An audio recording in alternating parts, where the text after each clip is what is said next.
China को भारत की कौन सी मिसाइल से सबसे ज्यादा डर लगता है, जिस वजह से चाइना की नींद हराम हो चुकी है और जिसका तोड़ ढूंढने में चाइना लगातार लगा हुआ है। और अगर ये मिसाइल एक बार लॉक हो गई ना, फिर इससे बचना इम्पॉसिबल होता है। जो इन्फॉर्मेशन मैं आपको बताने वाला हूँ वो सुनकर आप चौंक जाएंगे। दोस्तों, भारत की मिसाइल टेक्नोलॉजी ऐसी है, बड़ा से बड़ा देश भी इससे पीछे है। दोस्तों, वीडियो स्टार्ट करने से पहले वीडियो को लाइक और शेयर जरूर कर दें और defence voice bye Yogesh channel को अभी सब्सक्राइब कर लीजिए ताकि आपको ऐसी लेटेस्ट इन्फॉर्मेशन मिलती रहे।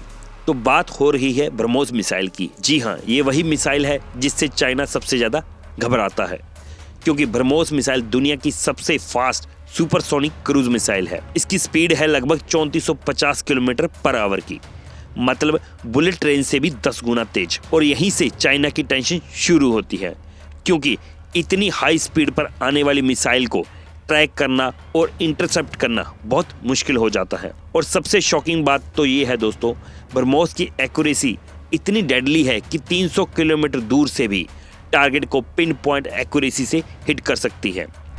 ब्रह्मोस मिसाइल को 2005 में इंडियन आर्म फोर्स ने ऑफिशियली इंडक्ट किया था। आज ये missile Indian army, Indian navy और एयरफोर्स तीनों के पास है। अरुणाचल प्रदेश के बॉर्डर से लेकर लद्दाख तक और इंडियन ओशन के बीच ब्रह्मोस हर स्ट्रेटेजिक लोकेशन पर रेडी मोड में रहती है। चाइना बहुत अच्छे तरीके से जानता है, अगर इंडिया और चाइना के बीच कभी कन्फ्लिक्ट हुआ तो उसके मिलिट्री बेस, एयरफील्ड और वॉरशिप कभी भी कंप्लीटली सेफ नहीं होंगे। आखिरकार ब्रह्मोस मिसाइल काम कैसे करती है, तो चलिए जानते हैं।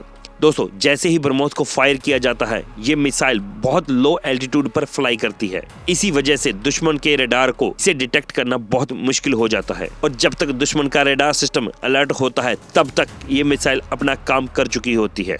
दुश्मन को रिएक्ट करने का प्रॉपर टाइम नहीं मिलता और ये सिस्टम किसी और का नहीं, मेड इन इंडिया है। शुरुआत में ये मिसाइल रशिया के साथ कोलैबोरेशन में बनी थी, लेकिन आज इंडिया इसका एडवांस और इंडिजीनियस वर्जन पर काम कर रहा है। ये इंडिया डिफेंस कैपेबिलिटी का एक बड़ा प्रूफ है। इस मिसाइल का इम्पैक्ट इतना ज्यादा है कि चाइना ने कई बार ब्रह्मोस मिसाइल के डिप्लॉयमेंट पर कंसर्न और ऑब्जेक्शन रेज किया है। इसीलिए चाइना इस नाम से ही घबरा जाता है। ब्रह्मोस मिसाइल ने रीजनल पावर बैलेंस को बदल कर रख दिया है। चाइना और पाकिस्तान दोनों जानते हैं कि इंडिया के पास अब एक ऐसा वेपन सिस्टम है जो उनकी मिलिट्री प्लानिंग को फेल कर सकता है। ब्रह्मोस एनजी यानी कि नेक्स्ट जनरेशन वर्जन पर भी बहुत तेजी से काम चल रहा है, जो साइज में छोटा, स्पीड में तेज और फ्यूचर कॉन्फ्लिक्ट के लिए और भी ज्यादा इफेक्टिव होगा। जय हिंद, जय भारत।